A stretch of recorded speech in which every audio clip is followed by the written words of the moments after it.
The James Bay expedition was the first oceanographic visit to James Bay in nearly 50 years. So we were really excited to learn something about the bay. The bay has its own beluga population that stays there year-round. It's the only one in the region that supports that because of the open water in James Bay. And a big question was, one, how does the circulation work in the bay? How does it relate to primary production? But what supports the beluga population? Because satellites say the area is high production, but evidence of nutrients say the area is low production.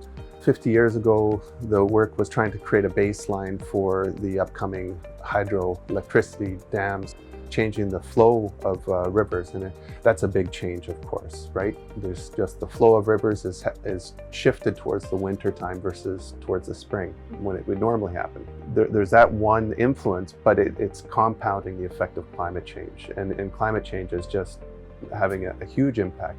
Climate change impacts are really accentuated at the edge of the sea ice zone, so the marginalized zone, where change can happen really quickly. I look at processes that drive primary production. So I'm looking at algae production, whether it's phytoplankton, ice, algae in the ice, or algae on the bottom of the ocean like seaweed. And what are the processes? So they need two main things. They need light and nutrients. So we're interested in circulation to look at where the nutrients come from. We're interested in when the sea ice breaks up, when the snow melts, how much river water in the system, how much sediments, and all those feed into both access to light and access to nutrients, which allows us to complete a budget of how much primary production is occurring, what's happening at the bottom of the food web. There hasn't been anything done there for 50 years, and a lot of what was done was only a portion of James Bay.